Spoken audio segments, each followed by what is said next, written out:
Diário do viajante condenado. A entrada 847, RMS Titanic, 14 de abril de 1912. Southampton, 10 de abril de 1912.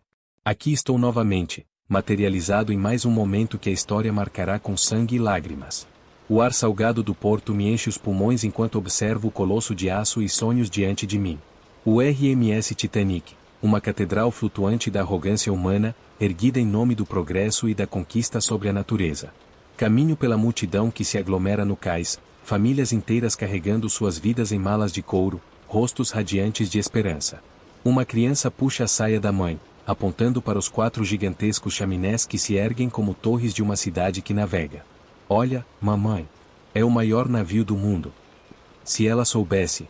Minha maldição me permite compreender todas as línguas, sentir todas as emoções ao meu redor. Percebo as lágrimas de despedida de uma jovem irlandesa que deixa tudo para trás em busca do sonho americano. Sinto o orgulho do construtor naval que contempla sua obra-prima.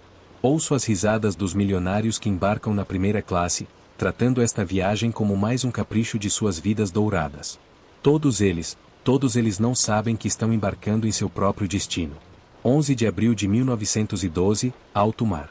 O Titanic corta as águas como uma lâmina através de seda azul. Passeio pelos corredores, um fantasma entre os vivos, invisível aos olhos mortais.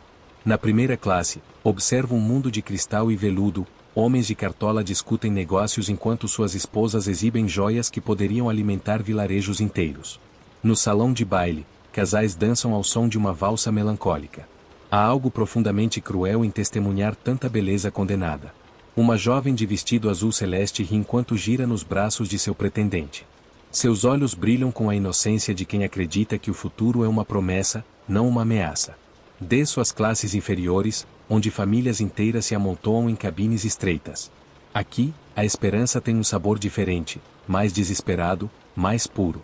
Um homem italiano segura uma fotografia desbotada, sussurrando promessas para uma esposa que deixou para trás. Uma mãe sueca embala seu bebê, cantando uma canção de ninar que ecoa como um lamento premonitório. Por que fui condenado a isto? Por que devo carregar o peso de conhecer o final de cada história antes mesmo dela começar? 14 de abril de 1912, 11 horas e 30 da noite. O frio corta como navalhas. Estou no convés superior, observando o mar negro que se estende infinito sob um céu estrelado de clareza sobrenatural. A temperatura despencou nas últimas horas, e alguns passageiros já se recolheram às suas cabines. Na sala de rádio, ouço o operador ignorar mais um aviso sobre icebergs. Cale a boca. Estou ocupado, grita ele para o navio que tenta alertá-lo. A arrogância humana me fascina e me horroriza em igual medida. Como podem ser tão cegos ao próprio destino? No ninho de gralha, 2 vigias conversam sobre suas vidas, sonhos, planos para quando chegarem a Nova York. Frederick Fleet e Reginald Lee, nomes que a história lembrará não por suas conquistas, mas por sua descoberta terrível. Meus dedos se crispam. Sei exatamente o que acontecerá em 40 minutos. Posso ver o iceberg em minha mente, uma montanha de gelo flutuando silenciosa como um carrasco paciente. Posso sentir o impacto que dividirá este navio ao meio, não apenas fisicamente, mas metaforicamente, separando a era da inocência tecnológica da era do medo. Se eu pudesse gritar. Se eu pudesse alertá-los. Mas minha voz não atravessa o véu do tempo. 15 de abril de 1912, meia-noite e 10. Aconteceu.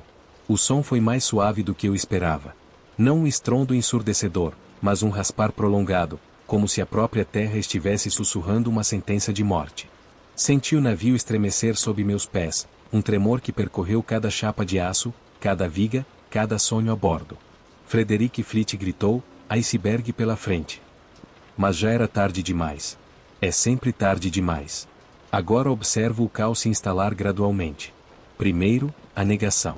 Passageiros riem, fazendo piada sobre o gelo que se espalhou pelo convés da proa. Parece que teremos gelo suficiente para nossos drinks, brinca um homem de smoking. Mas Thomas Andrews, o construtor do navio, já desceu para inspecionar os danos. Vejo sua face empalidecer quando compreende a extensão da destruição. 5 compartimentos alagados. O inafundável Titanic tem apenas 1h30 de vida. Como posso continuar assistindo? Como posso carregar o peso de tantas mortes anunciadas? 00:30. As ordens foram dadas, mulheres e crianças primeiro. Observo o primeiro bote salva-vidas sendo baixado ao mar, com apenas 28 pessoas quando poderia levar 65. A incompetência se mistura com o heroísmo, a covardia com a coragem. É a condição humana em sua forma mais crua. Na primeira classe, vejo Margaret Brown, a mole inafundável, ajudando outras mulheres a entrar nos botes. Seu rosto reflete uma determinação que transcende o medo. Na terceira classe, famílias inteiras se abraçam, sabendo que os portões que os separam do convés superior podem ser a diferença entre vida e morte. John Jacob Astor beija sua jovem esposa grávida antes de ajudá-la a entrar em um bote. A questão do mar está calmo, ele sussurra, você estará bem. Ele sabe que não haverá novamente. Eu sei que não haverá novamente. Ela ainda não sabe. Porque os momentos de maior humanidade emergem apenas diante da morte iminente. 1h15 da manhã. A orquestra continua tocando. Wallace Hartley e seus músicos se posicionaram no convés inclinado, seus instrumentos brilhando sob as luzes que ainda funcionam. Nearer, My God, Totei ecoa sobre as águas geladas, uma melodia que se tornará eterna, um hino para os condenados. Vejo padres oferecendo últimos sacramentos, maridos despedindo-se de esposas, filhos sendo separados de pais. Um casal de idosos, Ida e Isidore Strauss, recusa-se a se separar. Para onde você for, eu vou, ela diz, e eles se sentam juntos numa cadeira do convés, de mãos dadas, aguardando o fim. O navio agora se ergue numa angulação impossível. A proa desapareceu completamente sob as águas negras, e a popa se eleva como uma montanha de aço condenada. Passageiros deslizam pelo convés inclinado, alguns caem no mar gelado, outros se agarram desesperadamente a qualquer coisa fixa. Esta é a face verdadeira da mortalidade humana, não grandiosa, não heroica, mas simplesmente, final. 2h05 da manhã. O Titanic se parte ao meio. O som é indescritível, como se o próprio universo estivesse sendo rasgado. Vejo corpos caindo como chuva humana, ouço gritos que se perdem no vento gelado. A estrutura metálica geme e protesta antes de se render à inevitabilidade da gravidade. A popa se ergue completamente vertical por alguns momentos impossíveis, uma catedral de aço apontando para as estrelas indiferentes, antes de mergulhar nas profundezas com um rugido que ecoa como o lamento de um titã moribundo. Então, silêncio.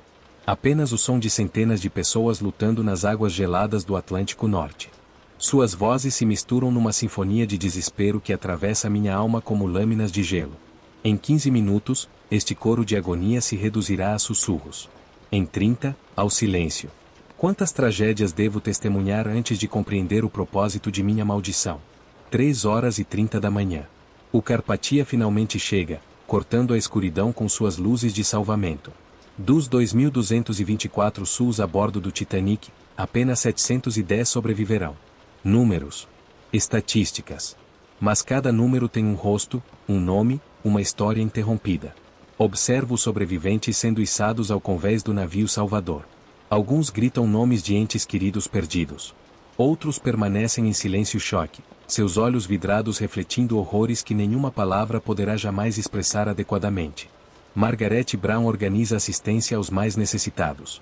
Wallace Hartley nunca mais tocará violino. John Jacob Astor não conhecerá seu filho póstumo. O capitão Smith escolheu afundar com seu navio, cumprindo uma tradição naval que mistura honra e tragédia.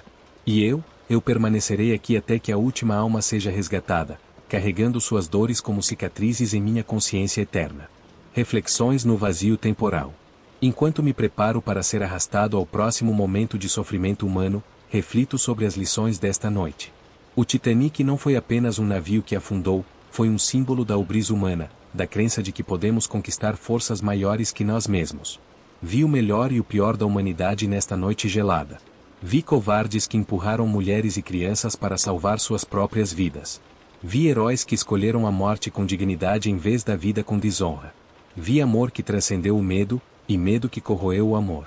Mas acima de tudo, vi a fragilidade esquisita da existência humana. Como vocês são belos em sua mortalidade. Como são preciosos exatamente porque são temporais.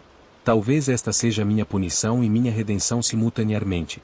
Estar condenado a amar uma espécie que sempre perco, testemunhar beleza que sempre se desfaz, carregar esperanças que sempre se quebram. O Titanic afundou, mas as histórias de seus passageiros navegarão para sempre no oceano da memória humana. E eu eu continuarei minha jornada solitária através dos séculos, coletando tragédias como pérolas negras em um colar de lamentos infinitos. Até a próxima catástrofe. O viajante condenado. A tinta se desbota, as páginas se viram sozinhas, e em algum lugar do tempo, outro momento terrível aguarda seu testemunho silencioso.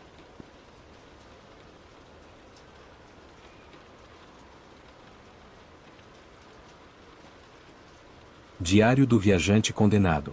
A entrada 623, SS Sultana, Rio Mississippi, abril de 1865. Memphis, Tennessee, 24 de abril de 1865. O cheiro de morte ainda paira sobre esta nação dividida. A guerra civil terminou há apenas 2 semanas, mas suas cicatrizes sangram por todo o território que um dia se chamou Estados Unidos da América.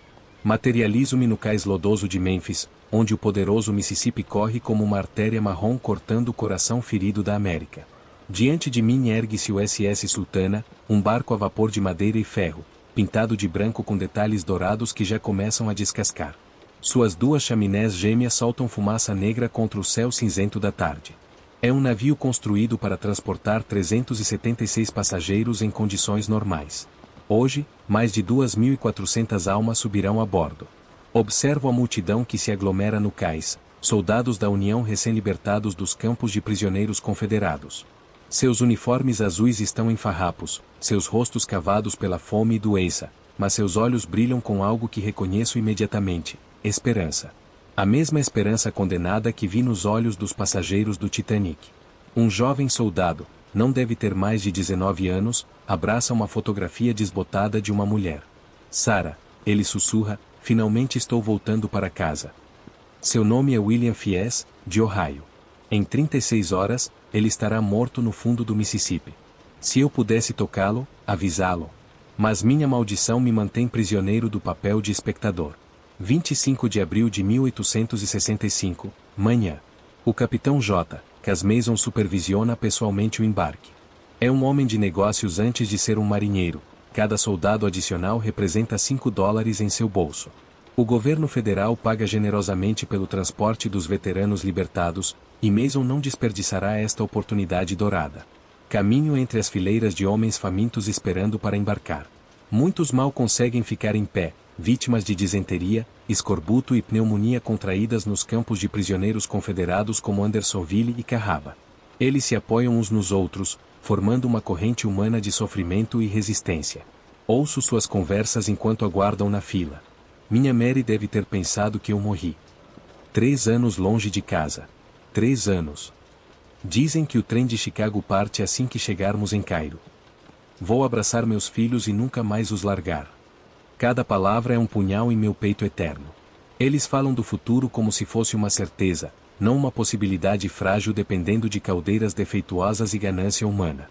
Percebo que muitos soldados carregam suas posses em sacos improvisados, cartas de casa, pequenas lembranças, às vezes apenas um pedaço de pão duro guardado para a viagem. Um homem de barba grisalha segura uma pequena Bíblia com páginas faltando. Outro acaricia uma harmônica amassada. São os detritos da guerra, homens quebrados tentando juntar os pedaços de suas vidas. O Sultana foi projetado com 4 decks, o convés principal para carga, o convés das caldeiras para passageiros de primeira classe, o convés furacão para cabines menores, e o convés Texas no topo. Mas hoje, homens se amontoam em cada centímetro disponível, como sardinhas humanas. Mason grita ordens para sua tripulação: arranjem espaço para mais 50. Ele sabe que está sobrecarregando perigosamente o navio, mas o lucro fala mais alto que a prudência. 25 de abril, tarde. O engenheiro-chefe Nathan Vintringer me preocupa. Vejo-o examinando as caldeiras com uma expressão sombria. A caldeira central esquerda desenvolveu uma rachadura perigosa durante a viagem rio abaixo, e os reparos feitos em Vicksburg foram inadequados. Vintringer sussurra para o primeiro oficial: esta remendada não vai aguentar muito mais. Precisamos de reparos adequados. Não há tempo, responde o oficial. O capitão Mason quer partir hoje. Muita concorrência. Se esperarmos, outro barco levará os soldados. E assim, a economia vence a engenharia. A ganância vence a segurança. A história se repete em cada era, apenas mudando de cenário. Observo os soldados se instalando onde podem. No convés principal, Homens se deitam sobre sacos de açúcar e fardos de feno. Alguns conseguem redes improvisadas entre as vigas. Outros simplesmente se sentam no chão de madeira, apoiados uns nos outros. No convés das caldeiras, aqueles com dinheiro para a cabine se apertam em espaços destinados a 2 pessoas, mas que agora abrigam 6 ou 8. As famílias de civis, mulheres e crianças voltando para casa após a guerra, ocupam os melhores alojamentos, mas mesmo elas estão superlotadas. Uma jovem mãe embala um bebê que não para de chorar. Ela própria parece ter apenas 16 anos, com olhos fundos de quem viu horrores demais.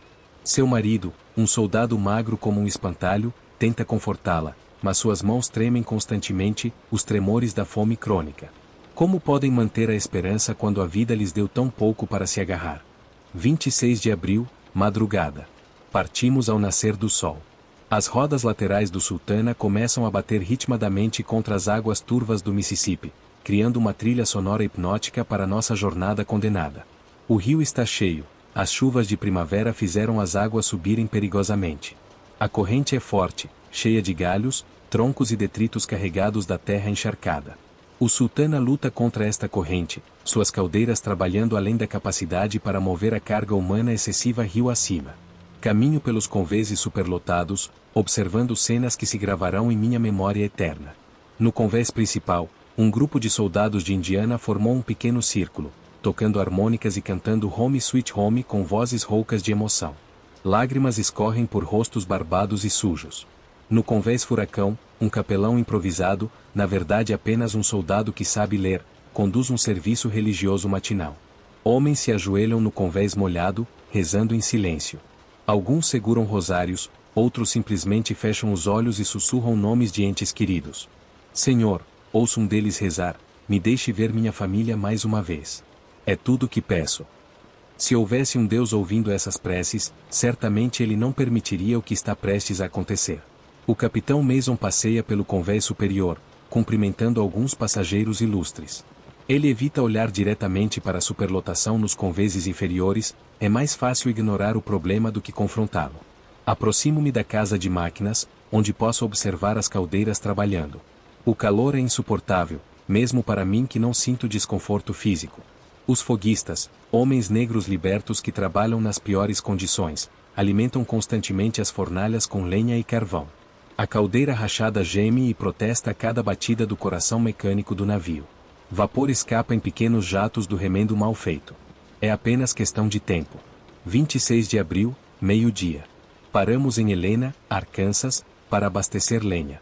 Mais passageiros sobem a bordo, impossível, considerando que já estamos além de qualquer limite seguro, mas de alguma forma eles encontram espaço.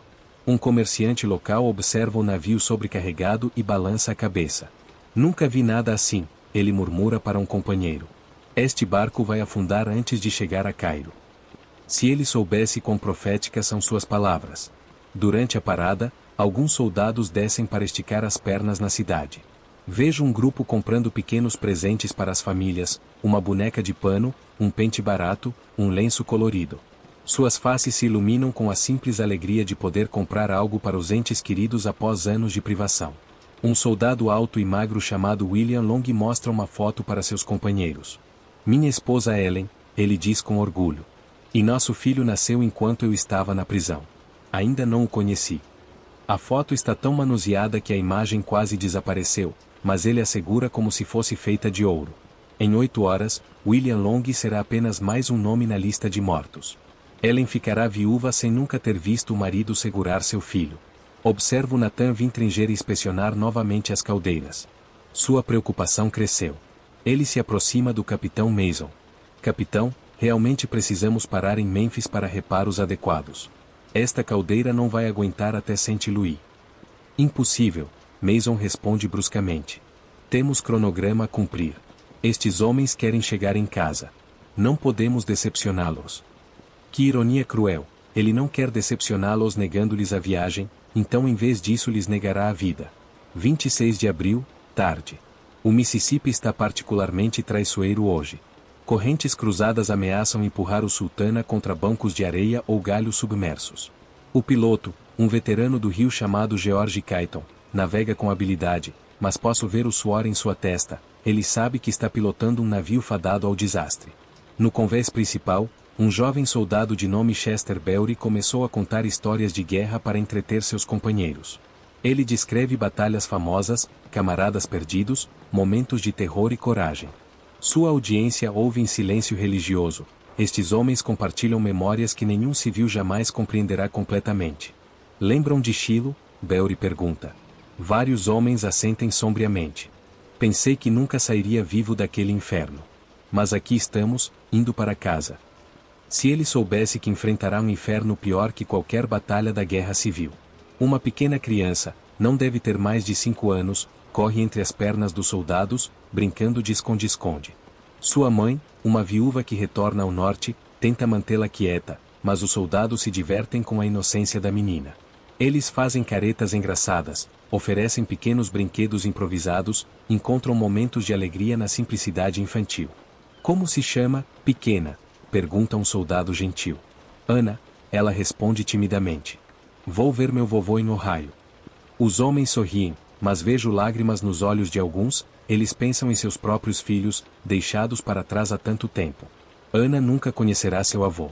Em algumas horas, ela estará nas águas geladas do Mississippi. 26 de abril, anoitecer. A temperatura caiu drasticamente. Abril no Mississippi pode ser traiçoeiro, dias quentes seguidos de noites frias. Os soldados se amontoam ainda mais, tentando compartilhar calor corporal. Alguns conseguem cobertores finos, outros simplesmente se abraçam para não congelar. Um grupo no convés Furacão começou a cantar canções de guerra, hinos religiosos, baladas populares. Suas vozes se misturam com o barulho das rodas do vapor e o gemido constante da caldeira sobrecarregada. É uma sinfonia melancólica, um último concerto antes da tragédia. Amazing Grace ecoa sobre as águas escuras. Maravilhosa graça, quão doce o som. Que salvou um miserável como eu. Uma vez estava perdido, mas agora me encontrei. Era cego, mas agora vejo. Se apenas pudessem ver o que está por vir. O jantar é servido nos convés superiores, sopa rala e biscoitos duros para aqueles que podem pagar.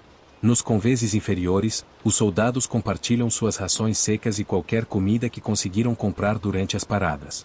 Vejo homens dividindo uma única maçã entre 4 pessoas, cada um saboreando sua pequena porção como se fosse um banquete. Um veterano de barba branca, deve ter pelo menos 50 anos, velho demais para a guerra mas que mesmo assim serviu, puxa uma gaita de boca e toca uma melodia triste. Outros soldados fecham os olhos, transportados para casa pela música. Música, sempre música antes das tragédias. Como se a humanidade instintivamente soubesse que precisa criar beleza antes que a escuridão desça. Nathan Vintringer faz sua última inspeção das caldeiras. A rachadura na caldeira central cresceu visivelmente. Vapor escapa constantemente agora, criando uma névoa quente na casa de máquinas. Ele sabe que é uma questão de horas, talvez minutos. Mais uma vez ele se aproxima do Capitão Mason. Capitão, imploro que pare em Memphis. Esta caldeira vai explodir. Mason o dispensa com um gesto irritado. Você está sendo alarmista, Vintringer. Estas caldeiras aguentaram toda a guerra. Vão aguentar mais uma noite. A arrogância. Sempre a arrogância humana precedendo a queda. 27 de abril de 1865, 1h30 da manhã. A maioria dos passageiros está dormindo agora. Corpos se amontoam em cada superfície plana disponível, convés, escadas, até mesmo em barris e caixotes. Alguns homens simplesmente se sentam apoiados nas paredes, dormindo em posição vertical porque não há espaço para se deitar. O Mississippi corre negro sob a lua crescente. Estamos a aproximadamente 12 quilômetros ao norte de Memphis. A água está particularmente fria esta noite, cerca de 13 graus Celsius. Qualquer pessoa que cair na água terá minutos, não horas, para sobreviver. Minutos. É tudo o tempo que terão. Caminho silenciosamente entre os homens adormecidos. Suas faces, relaxadas no sono, mostram traços de juventude que a guerra tentou apagar. Um soldado murmura no sono: Mãe, mãe, estou voltando para casa. Outro se agita, claramente tendo pesadelos sobre batalhas passadas. No convés Texas, o Capitão Mason dorme em sua cabine luxuosa, inconsciente da bomba relógio mecânica que pulsa no coração de seu navio. Nas cabines de primeira classe, famílias se apertam, mas pelo menos estão aquecidas e secas. Nos convés inferiores, homens tiritam sob cobertores finos. O frio do rio penetra através das tábuas de madeira. Alguns soldados ficam acordados, muito frios ou desconfortáveis para dormir, conversando em sussurros sobre casa, família, futuros que nunca terão. Como posso continuar observando? Como posso carregar o peso de tantos sonhos prestes a se despedaçar? A caldeira geme mais alto agora. Vapor escapa em jatos maiores. Os foguistas, exaustos depois de horas alimentando as fornalhas, cochilam em turnos ao lado de suas estações. Eles não percebem que a pressão ultrapassou todos os limites seguros. Na casa de máquinas, apenas o som constante das máquinas quebra o silêncio da noite. O coração mecânico do Sultana bate irregularmente agora, como um homem moribundo lutando por cada respiração. 2 horas. É tudo o que resta. 27 de abril de 1865, 2 horas da manhã. Desperto os soldados que estão tendo pesadelos, não que eu possa tocá-los, mas minha presença às vezes perturba os sonhos dos mortais. É uma pequena misericórdia despertar alguém de um pesadelo, mesmo que seja apenas para enfrentar uma tragédia real. William Fies, o jovem soldado de Ohio, acorda subitamente. Ele olha ao redor, desorientado, depois toca a fotografia de Sarah no bolso da camisa. Só um pesadelo, ele sussurra para si mesmo. Quase em casa. Quase em casa. Se ele soubesse que o pesadelo está apenas começando. Próximo a ele, Chester Beatty também está acordado, olhando para o rio através de uma pequena fresta entre as tábuas do casco. Água estranha esta noite, ele comenta para ninguém em particular. Parece quase, com fome. Os rios do Mississippi sempre estão famintos. Eles engoliram incontáveis vidas ao longo da história. Um grupo de soldados no convés principal começou uma partida de cartas usando um barril como mesa. Eles apostam centavos e botões, tudo que possuem. Suas risadas baixas contrastam com o ambiente sombrio, mas há algo forçado nelas, como se estivessem tentando afastar pressentimentos ruins. Sequência real. Um deles anuncia em voz baixa, tentando não acordar os companheiros adormecidos. Maldição, Johnson. Sua sorte vai acabar um dia. Outro responde, mas está sorrindo. A sorte de todos eles está prestes a acabar.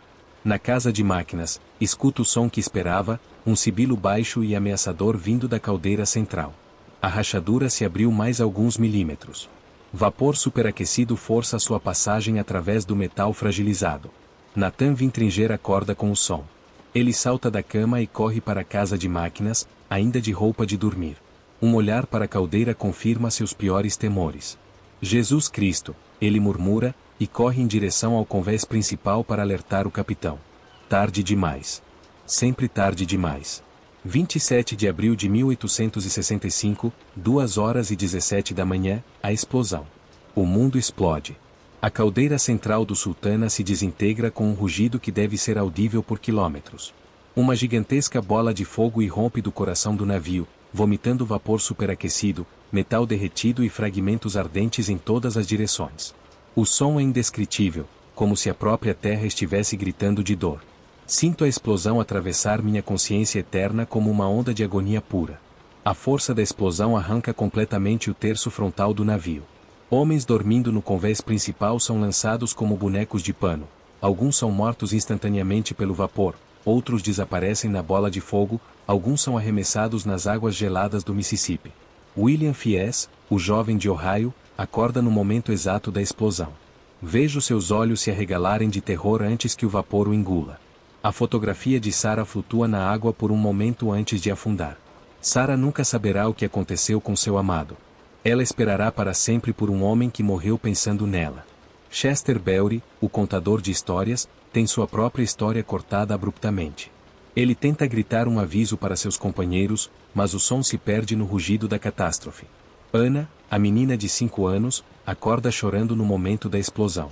Sua mãe agarra e pula na água, mas a temperatura gelada e a correnteza forte são inimigas implacáveis. Vejo-as desaparecerem sob as ondas escuras. Mais uma vida inocente ceifada pela incompetência dos adultos. O convés furacão desaba completamente, esmagando homens que estavam dormindo abaixo. Madeira ardente voa como meteoros. O cheiro de carne queimada se mistura com o vapor e a fumaça. Aqueles que sobreviveram à explosão inicial enfrentam agora um inferno de madeira em chamas. O fogo se espalha rapidamente através do navio sobrecarregado, muito combustível humano e material para as chamas consumirem. É assim que o inferno se parece: madeira queimando, almas gritando, e águas que oferecem morte em vez de salvação? 2h20 da manhã, o inferno flutua. O que resta do Sultana se tornou uma pira funerária flutuando pelo Mississippi. Homens saltam das chamas direto para águas tão frias que os matam em minutos. É uma escolha entre fogo e gelo, entre queimar e congelar. Vejo atos de heroísmo impossível, soldados feridos ajudando companheiros ainda mais feridos. Homens que mal conseguem nadar sustentando outros que não sabem nadar. Oficiais compartilhando pedaços de destroços com soldados rasos. Um soldado de Michigan chamado Thomas Radford consegue encontrar um pedaço de convés flutuando. Ele poderia se salvar, mas em vez disso ajuda 5 outros homens a subir a bordo. O peso é demais, todos afundam juntos. Heroísmo e futilidade combinados em um gesto. Esta é a essência da nobreza humana.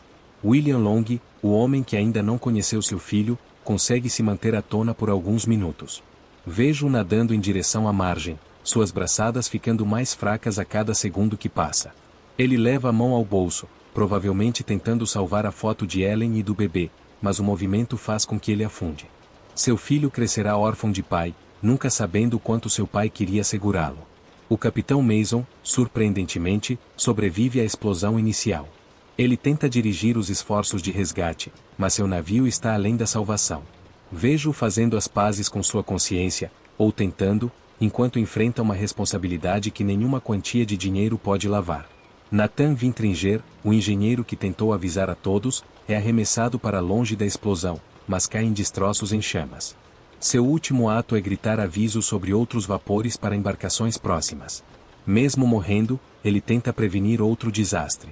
Responsabilidade profissional até o último momento. 2h30 da manhã, as águas reclamam. O Mississippi recebe sua oferenda de vidas humanas com eficiência aterrorizante. Corpos desaparecem sob águas escuras que não mostram misericórdia. Alguns homens se afogam imediatamente. Outros lutam por longos minutos antes que o frio ou a exaustão os levem. Vejo grupos de sobreviventes se agarrando a destroços, mas a água fria está sugando suas forças. A hipotermia se instala rapidamente, dedos não conseguem se agarrar, braços não conseguem remar, vozes não conseguem pedir ajuda. Um grupo de 5 soldados de Ohio consegue encontrar um grande pedaço de convés. Eles se revezam se sustentando uns aos outros, compartilhando calor corporal, encorajando uns aos outros a aguentar. Mas um por um, eles escorregam.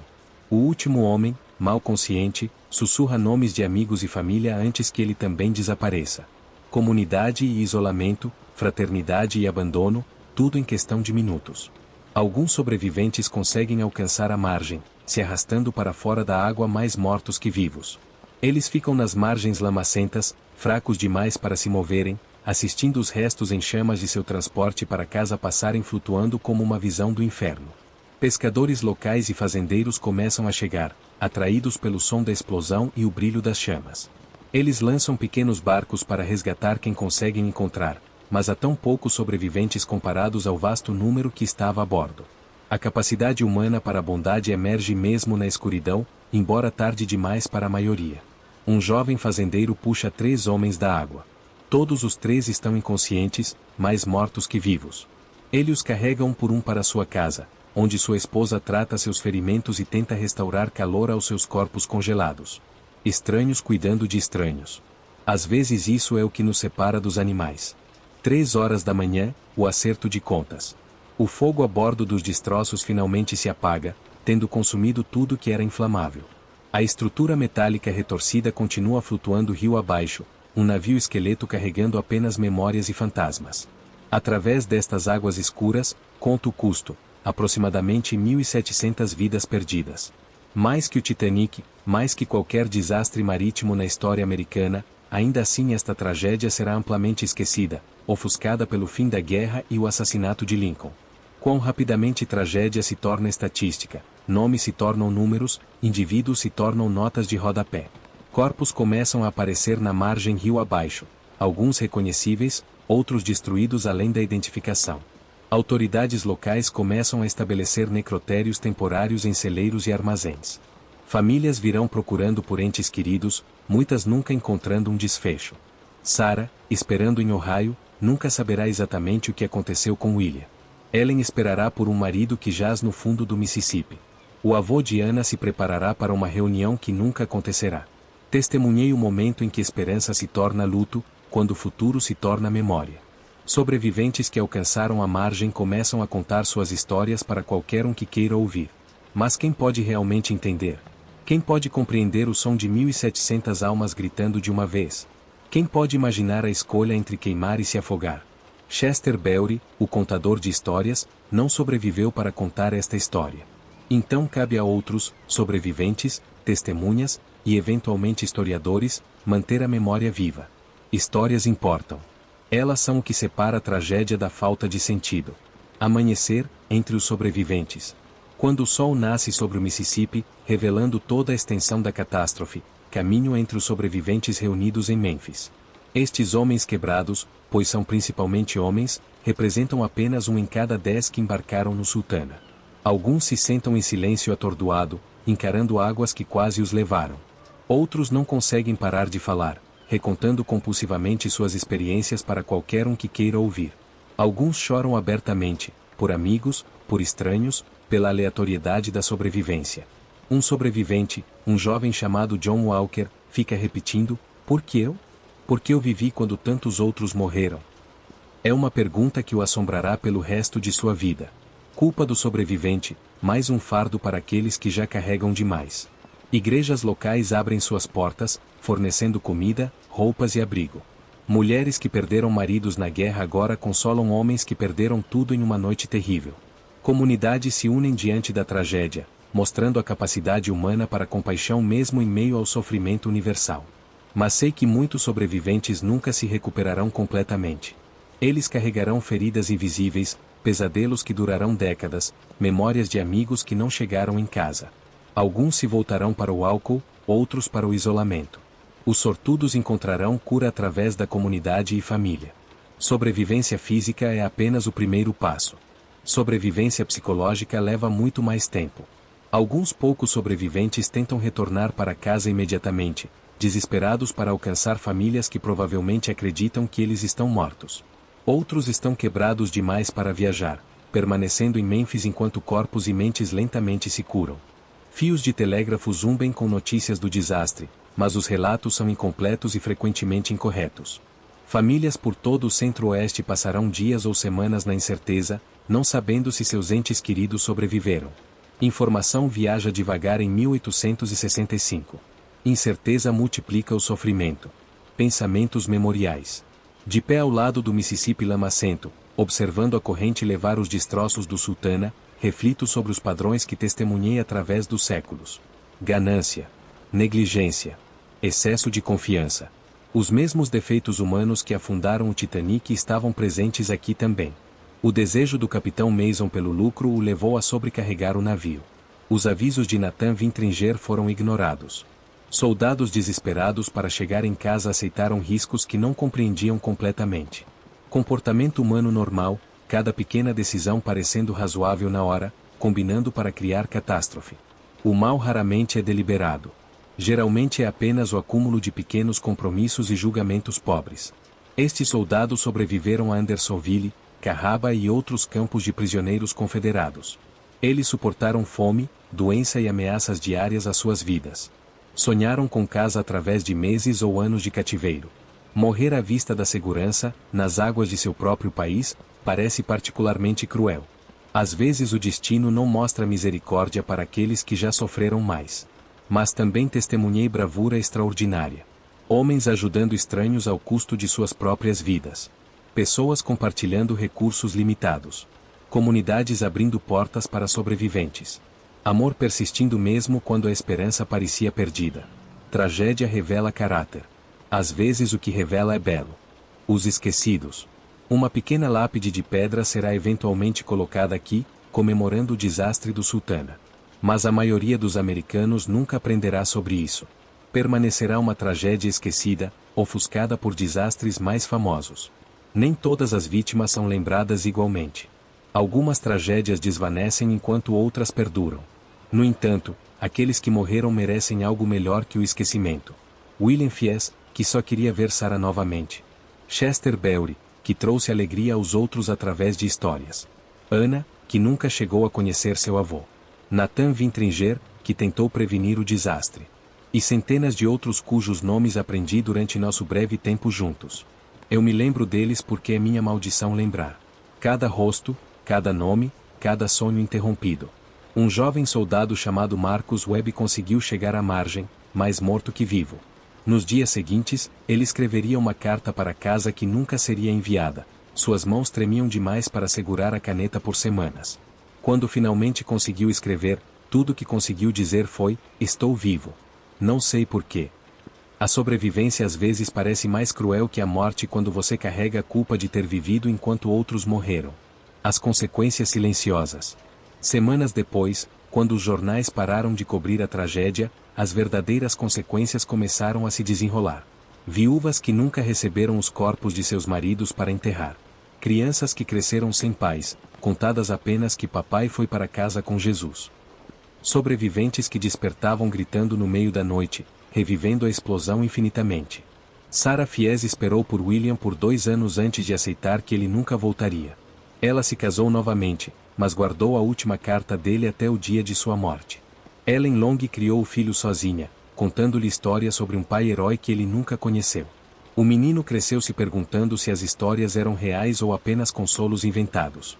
As tragédias ecoam através das gerações. Filhos carregam as dores que seus pais não puderam processar. Alguns sobreviventes se tornaram defensores da segurança naval, dedicando suas vidas a garantir que nenhum navio fosse novamente sobrecarregado tão perigosamente. Outros simplesmente desapareceram, incapazes de suportar as memórias. Alguns se tornaram alcoólatras, tentando afogar visões que nenhuma quantidade de bebida poderia apagar. John Walker, o homem que perguntava por que eu, eventualmente encontrou uma resposta quando dedicou sua vida a ajudar outros veteranos. Ele trabalhou com veteranos feridos pelo resto de seus dias, como se cada vida salva pudesse equilibrar de alguma forma sua sobrevivência inexplicável. Às vezes o trauma se transforma em propósito. É uma das formas mais nobres de sobrevivência. O rio continua. O Mississippi não guarda luto pelos mortos. Continua correndo, indiferente, carregando sedimentos, galhos e, ocasionalmente, mais corpos. Dentro de uma semana, novos navios a vapor navegarão por estas águas, transportando novas cargas de esperanças humanas. Os rios são eternos. Eles viram civilizações subirem e caírem. Para eles, somos apenas visitantes temporários. Caminho pela margem enlameada, observando pescadores locais voltarem às suas rotinas normais. Para eles, a tragédia já é história, algo para contar aos netos, mas não algo que interfira com a necessidade diária de ganhar a vida. Um velho pescador que ajudou nos resgates me disse: embora ele não possa me ver, já vi muitos homens morrerem neste rio. Ele não faz distinção entre rico e pobre, norte e sul. A água é democrática dessa forma. Na morte, todas as diferenças humanas se dissolvem. União e confederação, rico e pobre, jovem e velho, o Mississippi os tratou igualmente. A próxima jornada. Sinto a familiar tensão no ar, o sinal de que outro momento de tragédia me chama através do tempo. Minha maldição não me permite descansar, não me permite ficar em um período da história por muito tempo. Mas antes de partir, faço minha promessa habitual aos mortos: eu os lembrarei. Quando outros esquecerem, quando os livros de história resumirem suas vidas a números, quando seus nomes se perderem no tempo, eu guardarei suas histórias. William Fies, que morreu segurando uma fotografia. Chester Beatty, que fez outros rirem mesmo nos momentos mais sombrios. Anna, que apenas queria conhecer seu avô. Nathan Vintringer, que tentou salvar todos mas não conseguiu salvar nem a si mesmo. Thomas Radford, que escolheu a morte tentando salvar estranhos. Esta é minha pena e minha redenção, ser o guardião eterno de memórias que o mundo prefere esquecer. O Mississippi continua correndo, carregando os últimos destroços do Sultana para o Golfo do México. Em algum lugar rio abaixo, pedaços de madeira queimada se misturarão com a lama e os sedimentos, tornando-se parte da terra. É a única sepultura que muitos dos mortos terão. Ashes to ashes, dust to dust, e madeira queimada para a lama do rio. Reflexão final. Enquanto me preparo para ser arrastado para a próxima tragédia através das dobras do tempo, uma pergunta me assombra: existe algum propósito em testemunhar tanto sofrimento? Sou simplesmente um voyeur cósmico, forçado a observar dor sem poder aliviá-la? Ou talvez meu papel seja diferente. Talvez eu seja a memória quando a memória humana falha. O arquivo vivo de momentos que a humanidade prefere esquecer. O guardião de histórias que, de outra forma, se perderiam como fumaça no vento. Se for assim, então carregarei este fardo com honra. Cada lágrima, cada grito, cada último suspiro, todos serão preservados na galeria infinita de minha consciência. O sultão afundou, mas as histórias de seus passageiros navegarão para sempre no oceano da memória. William voltará para casa em meus pensamentos. Chester continuará contando histórias através de minha voz. Ana conhecerá seu avô no reino de minhas lembranças. E eu continuarei minha jornada solitária através dos séculos, coletando tragédias como pérolas negras num rosário de lamentos infinitos. O tempo me chama. Em algum lugar, outra catástrofe se desenrola. Outra cidade queima. Outro navio afunda. Outras vidas se quebram como vidro contra as rochas do destino. Até o próximo desastre. O viajante condenado. Epílogo, o eco eterno. Décadas depois, quando historiadores tentarão reconstruir os eventos daquela noite terrível no Mississippi, eles encontrarão registros fragmentados, testemunhos contraditórios, listas incompletas de mortos. Eles debaterão números, causas, responsabilidades. Mas eles nunca saberão sobre William Fies sussurrando o nome de Sarah nos seus últimos momentos. Nunca ouvirão Chester Beatty tentando contar uma última história antes do vapor o engolir. Nunca verão Ana brincando entre as pernas dos soldados horas antes da explosão. A história registra fatos. Só eu registro almas. E assim, enquanto as páginas se viram sozinhas e a tinta desbota ao moonlight, preparo-me para testemunhar mais uma vez que a humanidade, em toda a sua glória e fraqueza, continua repetindo os mesmos padrões eternos de esperança e tragédia. Algum lugar no tempo, outra Sarah espera por seu William. Algum lugar no tempo, outro Nathan tenta avisar sobre perigos ignorados. Algum lugar no tempo, outra Ana corre inocente em direção ao seu destino. E eu estarei lá, observando, lembrando, carregando suas histórias através da eternidade. Porque alguém precisa se lembrar. Alguém sempre precisa se lembrar.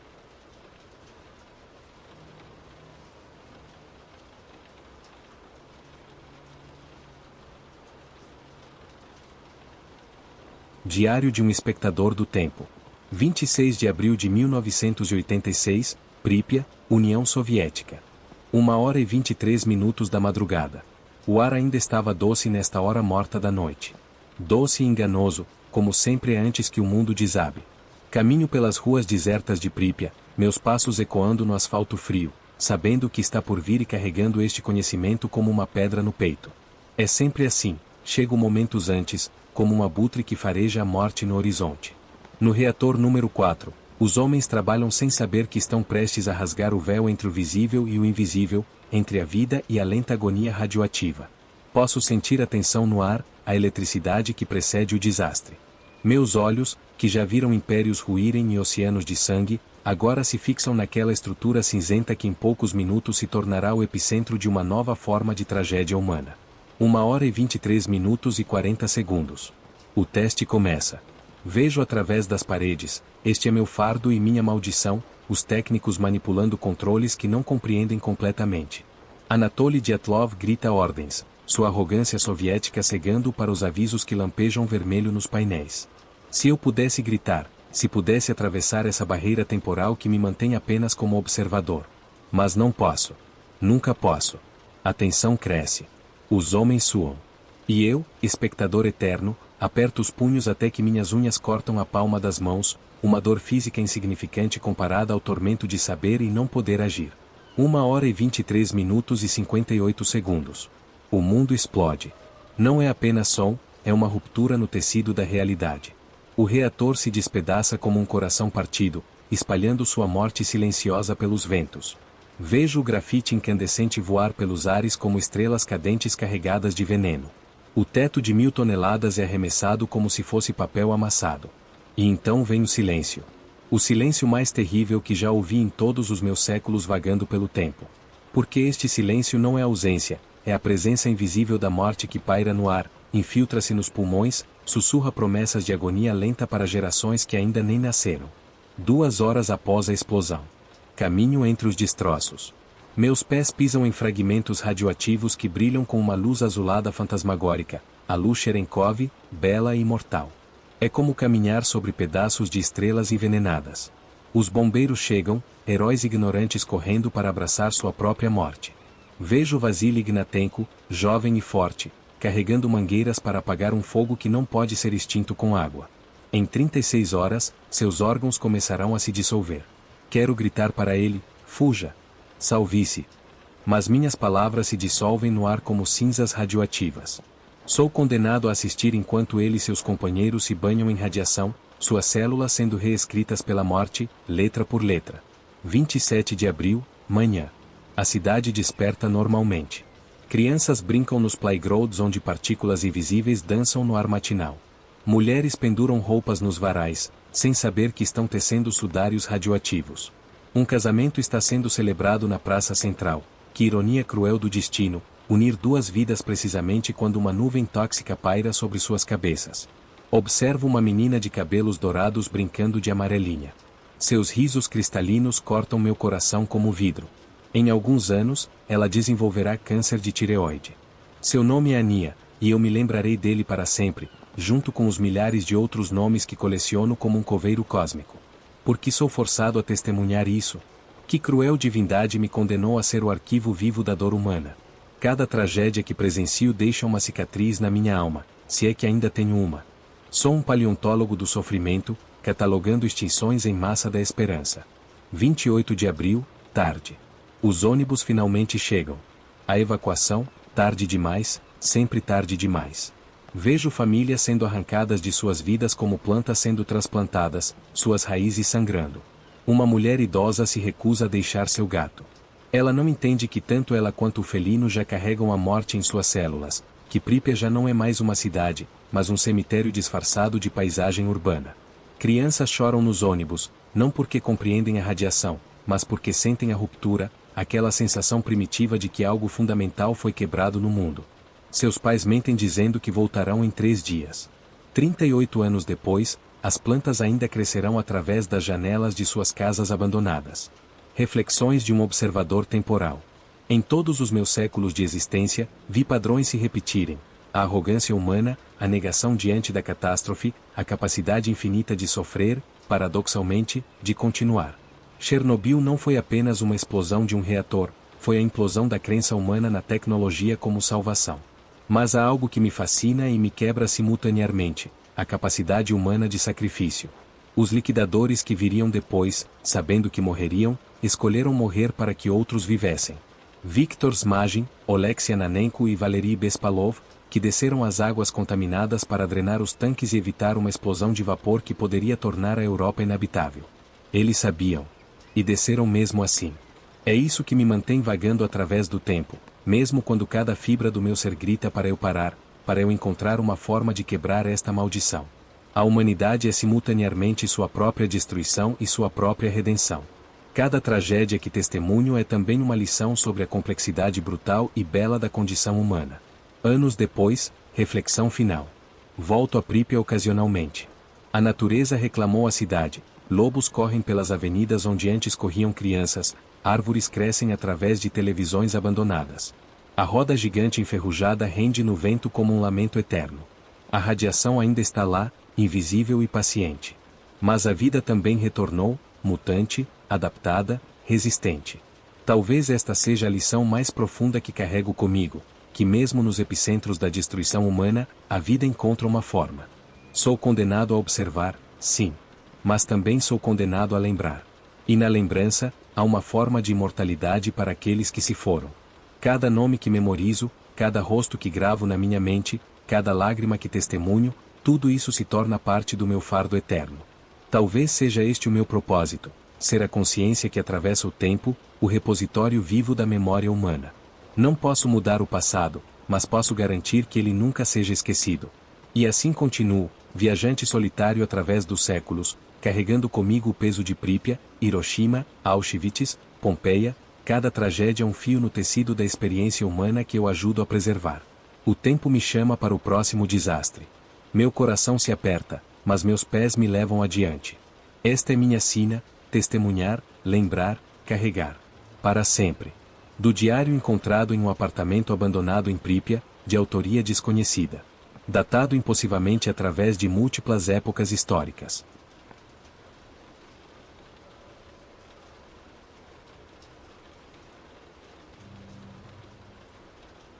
Diário de um espectador do tempo. A gripe espanhola, a peste invisível. De 1918 a 1920. 4 de março de 1918, Fort Riley, Kansas. Cheguei quando o primeiro soldado tossiu. Albert Gitchell, cozinheiro militar, não sabia que carregava nas mãos o futuro da humanidade, um futuro pintado de febre e morte. Observo-o cambalear até a enfermaria, suas bochechas coradas pela febre que logo tingirá o mundo inteiro de vermelho. É sempre assim que as grandes pestes começam, não com fanfarra ou trovões, mas com um espirro solitário, uma tosse inocente. Já presenciei a peste negra devorar a Europa, já vi o cólera transformar rios em cemitérios líquidos. Mas esta é diferente. Esta peste tem asas invisíveis e viaja na velocidade da modernidade. O médico militar examina Gitchell com indiferença. Resfriado comum, anota no prontuário. Se ele soubesse que acabou de catalogar o primeiro caso de uma pandemia que mataria mais pessoas que a grande guerra que ruge na Europa. Mas os médicos de 1918 ainda acreditam em miasmas e teorias antiquadas. Não podem ver o que eu vejo, bilhões de partículas virais dançando no ar como demônios microscópicos. Março de 1918, espalhando-se. A doença salta de soldado em soldado como fogo em palha seca. Em 2 semanas, mais de 1000 homens estão acamados. Caminho entre as fileiras de maçãs na enfermaria militar, meu coração pesando como chumbo.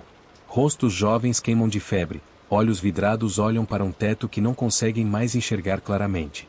O que mais me tortura não é apenas a morte, é a velocidade dela. Em minha longa existência, vi pestes que levavam semanas para matar. Esta leva horas. Homens saudáveis pela manhã estão roxos e sufocando ao entardecer, afogando-se em seus próprios fluidos corporais.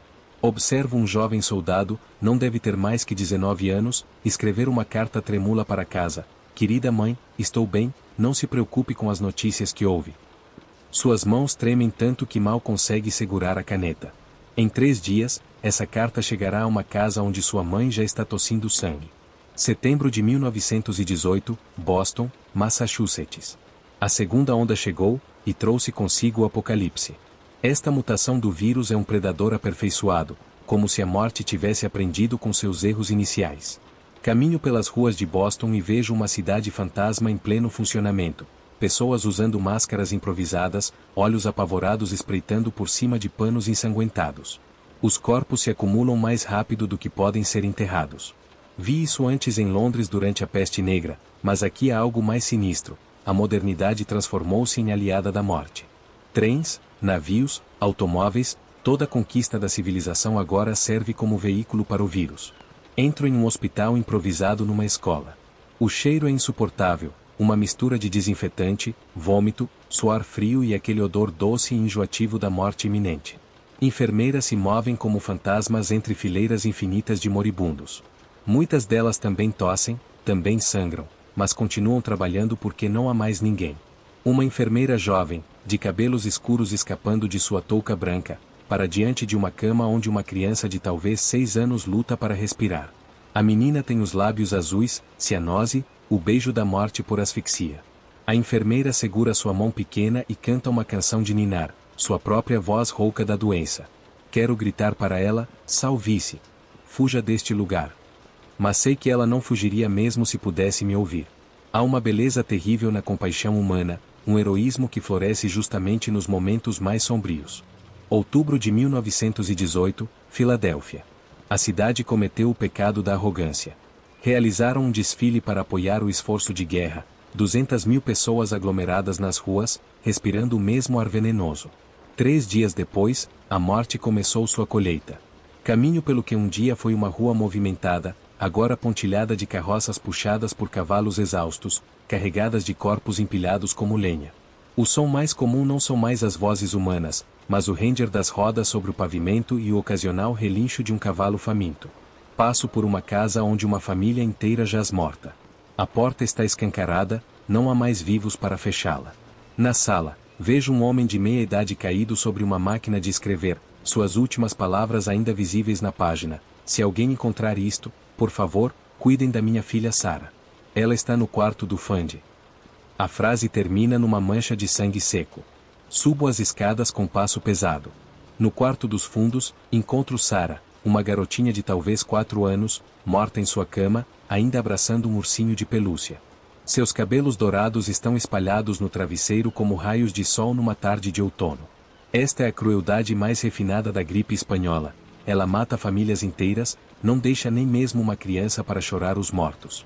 Dezembro de 1918, aldeias esquimós do Alasca. A morte chegou até aqui, aos confins do mundo, trazida por um comerciante de peles que tossia. Em algumas aldeias, encontro populações inteiras dizimadas, homens, mulheres, crianças, idosos, todos mortos em suas casas de gelo e pele de foca. Há algo particularmente cruel em ver culturas milenares sendo apagadas em questão de dias. Estes povos sobreviveram a eras glaciais, a fomes, a invernos que duravam meses. Mas não conseguiram sobreviver a um vírus trazido pelo mundo civilizado. Entro numa casa onde uma mulher idosa, claramente a xamã da aldeia, morreu sentada numa posição de meditação. Ao seu lado, ervas medicinais tradicionais espalhadas, remédios que funcionaram por séculos contra outros males, mas que são inúteis contra este invasor microscópico. Em suas mãos enrugadas, ela segura um amuleto de osso de baleia. Será que nos últimos momentos ela compreendeu que seu mundo estava acabando? Que as tradições passadas de geração em geração morreriam com ela? Ou talvez tenha encontrado paz na certeza de que logo se juntaria aos ancestrais. Março de 1919, Mumbai, Índia. A peste chegou à Índia carregada pelos ventos das monções e pelos navios mercantes. Aqui, a pobreza amplifica o horror. Caminho pelos bairros mais pobres onde famílias inteiras vivem num único cômodo, onde o isolamento é um luxo impossível. Vejo uma mãe que perdeu 6 filhos em uma semana tentando cavar uma sepultura com as próprias mãos.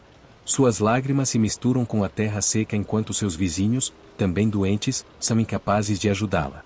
Os sistemas de cremação tradicionais entraram em colapso, há mais mortos do que madeira para queimar.